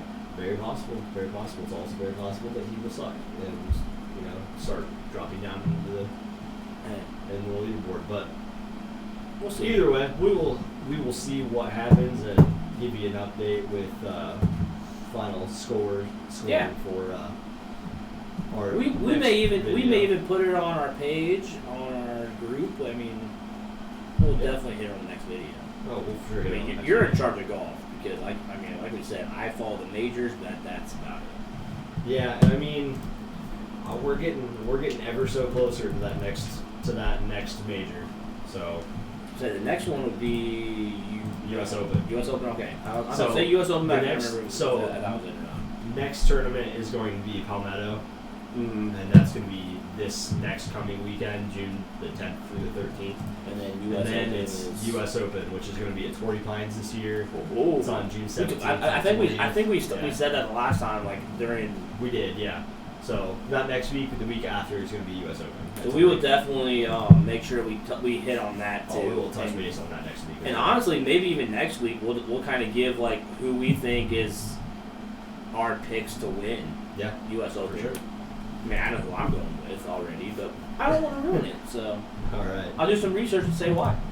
But we are going to get into our top 5, folks, and this Yeah. week it is top 5 mascots in sports. So And it's not necessarily like professional sports. Yeah, It's I could mean- be college. It could be high school. yeah, it could or, be you know, local high school, local college. I mean, and professional, minor league. yeah. So whatever goes. personally, honorable mention for me is obviously like our local high school mascot, like the Blue Devil. I did not put Yeah. that in my top 5, I but don't either, but yes. but definitely. And I don't know if it's so much the mascot or It's just everything. the pregame intro.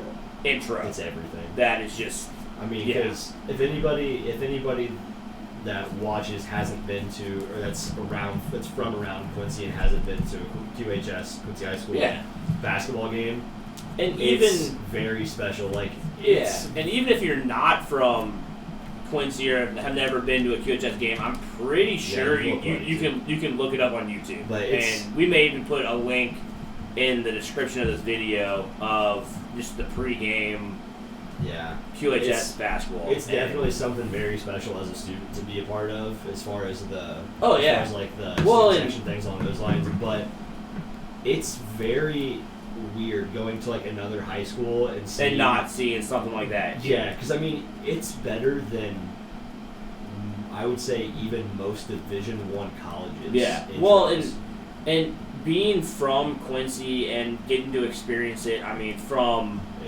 at least for me, from the age of 4 to, yeah. I mean, even today, you kind of take You it take for granted because 100%. you just kind of grow up thinking, oh, this was just what high school basketball is, and this is what a pregame is supposed to look like, and it's like It's not. No, this is something that Something needs to be is seen. Like obviously, if Yeah. we'll put the video in the yeah. If description.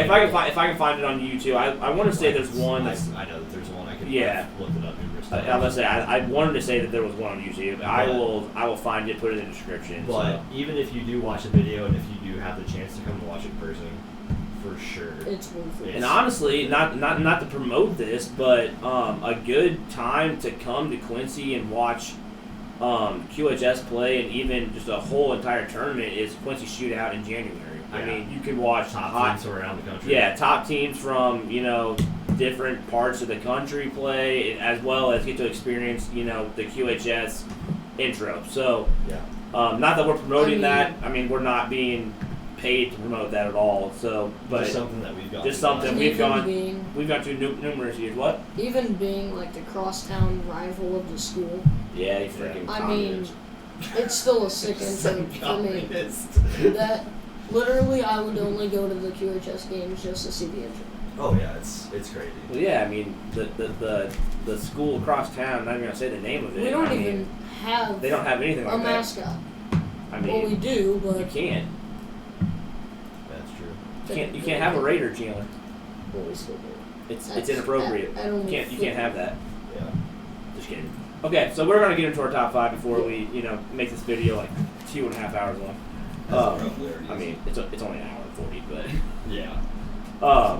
so what do you? How do you guys want to do this? You want to go 5 to 1? 5 to 1. All right, One by one. Chandler, you want to go first for number 5? Alright, I got the Minnesota Vikings, Ragnar the Viking mascot. Okay. Because I just think it's kind of, Cool looking guy. yeah. Okay. Do me to go next? You can go next. I got Benny the Bull Yeah. from the Chicago Bulls. Yeah. I mean, more so when Jordan and them played. I mean, Benny the Bull's just, But Benny the Bull is also just that. he's that guy. It's Benny the Bull. Yeah.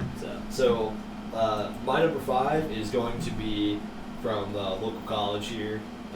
My current college, old Culver Stockton College, Wildcat Willie. I feel like it would be a bit weird for me not to pick that one, considering that I had to fill in and I was the mascot for yeah.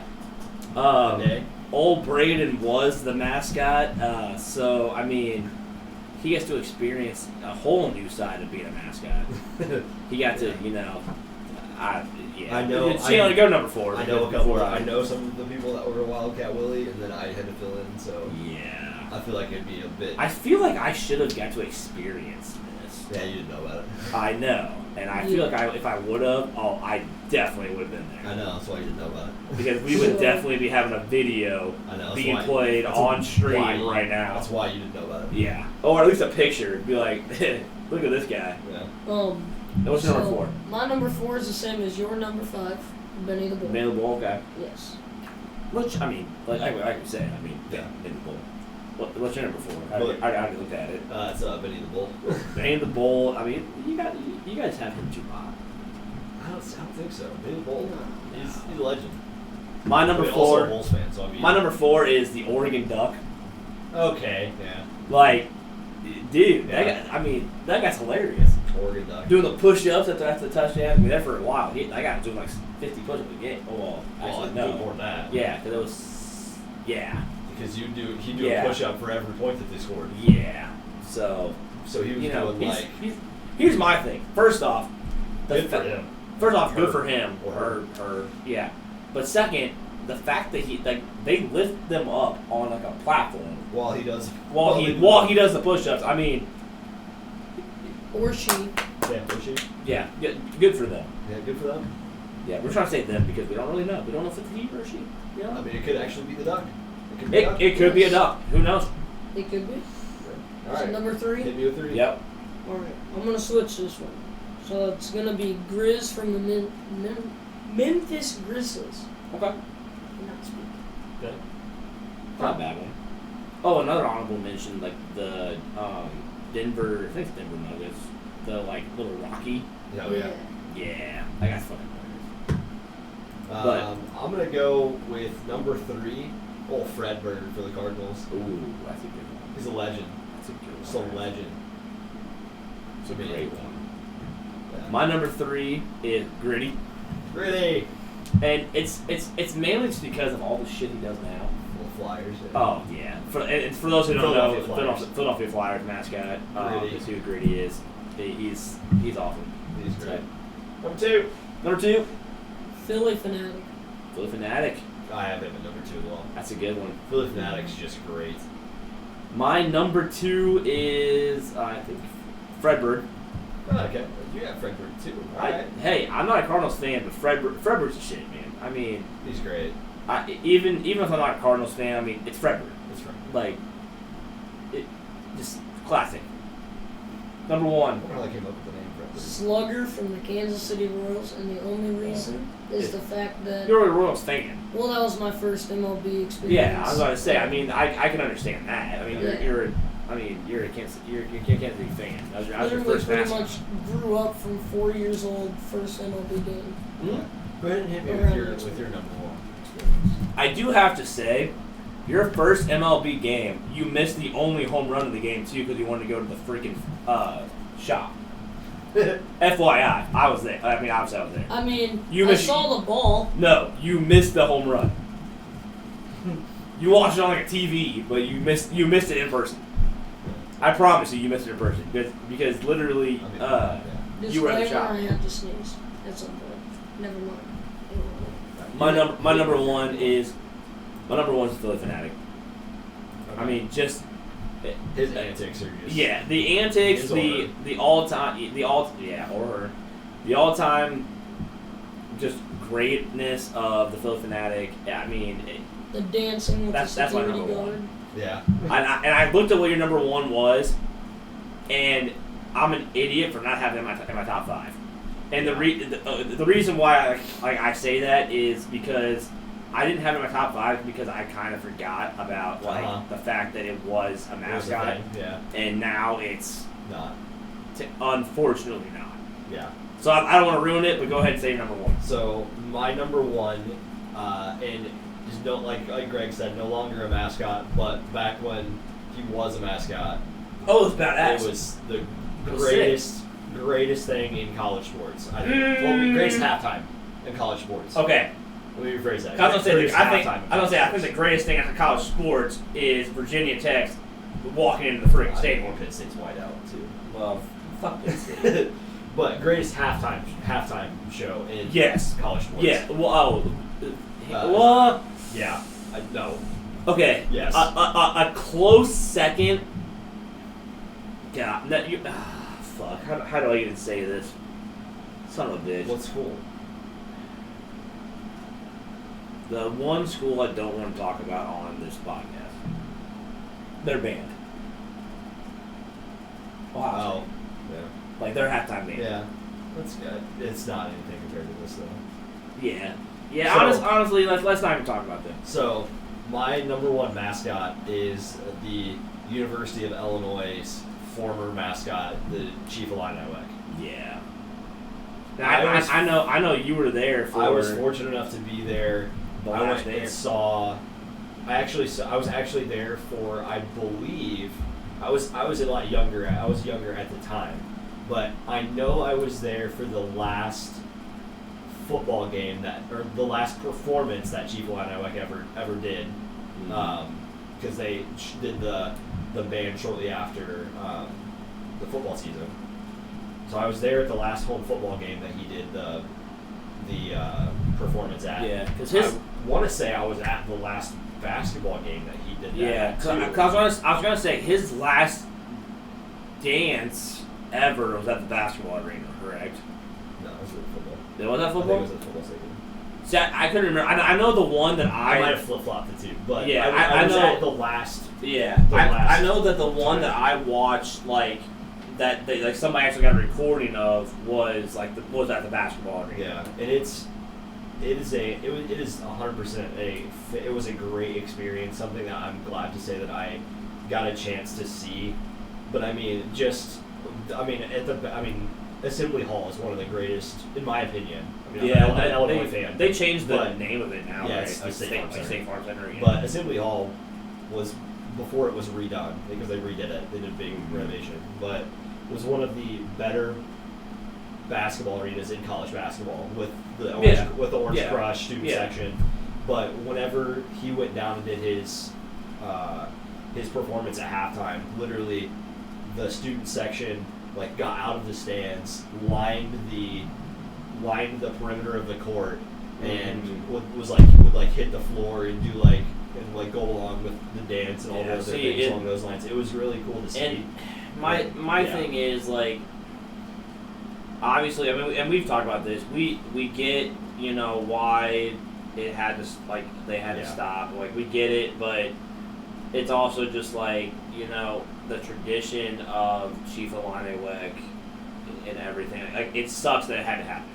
Yeah, I just my own opinion. Again, I understand why that it could be offensive, that it could be seen as something. But it's not politically wasn't the correct. guy who did it didn't even say he had no issues with it at all? Yeah, and they always had it wasn't necessarily the student that or the person that did the dance was somebody that had studied Native American history, and somebody that that was well aware of everything and was made sure they did it the correct way and made sure that they did everything the 100% way that it was supposed to be done. So I mean, again, I can understand, if you're telling, one school that they can't have it, but then allowing another school, I understand you can't do something along those lines. Yeah, well, but it's I mean, in my mind, it's just like the University of North Dakota. Like, Yeah, they Fighting used to Sioux. they used to call it the Fighting Sioux, and the school. I mean, I don't know the whole story behind it, so I don't want to speculate or anything. But basically, it had to do with the tribe, wanted to stay with the school and everything, and the school didn't want to pay the tribe, didn't want to do whatever, so they had to change their name. But I mean, even if you still go to the University of North Dakota, they still have the Indian heads all over campus. Yeah. Obviously, they're now called the Fighting Hawks instead of Fighting Sioux, but all of their hockey fans still wear the jerseys that say Sioux, Fighting yeah. Sioux and everything else on them. So I mean, it's not. I just haven't, my thing is, and again, I understand why everything is the way it is, and that, everything needs to be politically correct, which I agree with. It just comes to the point of how far do you go with messing with traditions that are that well ingrained, Yeah. and things that are things that are performed and gone about the correct way compared to something that's more offensive. Yeah, and in my mind, I think the worst part of it all is you take away Chief Illiniwek, but as far as I know, I could be wrong about this, the Florida State Seminoles, which Yeah. again are based on a Native American tribe, don't they still have the guy coming out on the horse and put the spear in the ground? So. And the thing is that It's the same thing. well, and the thing I is, mean, the thing that it's- I really don't understand too about Illinois is that it's literally the mascot. Mm-hmm. They didn't change anything else. They're still the Illinois Fighting Illini. Yeah, no, well, and that's the thing is, unlike the Washington football team now, but it was the Redskins, they had to change their whole name.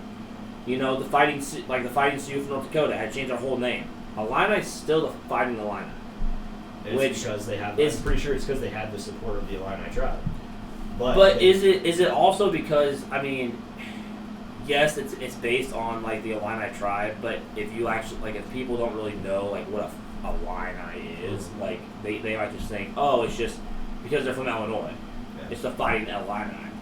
You know what I mean? Yeah. It's that could be too. But- so. I mean, I don't. But again, you still have the Seminoles. You still have. I mean, there's a Blackhawks. yeah. Well, I mean, the Blackhawks have supported the tribe. Though. Well, I know, but I'm just saying. I know that the United Center banned, and so did Kansas City Chiefs. They banned the headdress stuff, but Maybe that's part of the reason as to why Illiniwek was kind of okay, phased out, but was because he was actually fully dressed in Native American garb. Which- he had but- the headdress. but he had the- like we just said, he whoever did it studied the Native American culture and did it exactly the way it's supposed to be. It's not like they just went out and just did a random dance. They did it exactly the way it was supposed to be. Yeah. So it's not like that they're trying to disgrace the tribe. They're not trying it's not like they're trying to. We might put a link to the description about that with that video too. Yeah, I mean, Because I know that's on Facebook or that's on YouTube. Yeah. I mean, I can because easily- that's I can also easily find something out. that. Yeah. is So I really mean, cool. and honestly, what we'll do is we will put the link in the video description as well as we'll post it to our page too for both of these videos, for the QHS one and for Chief Illiniwek, because that's something that if you haven't seen it yet, both of those you need to see.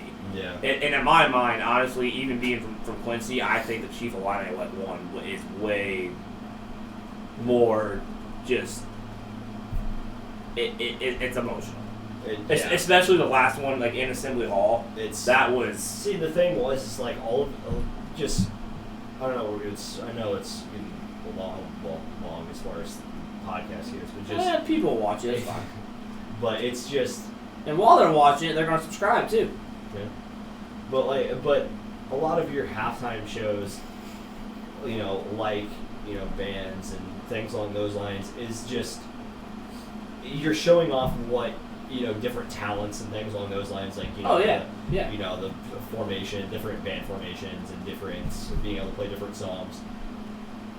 Just the fact of being able to go and just watch that, like, it's such a humbling experience, and such, like, literally, like, whenever you're watching the band, okay, yeah, there's like people talking, and you can still hear the murmur of the crowd.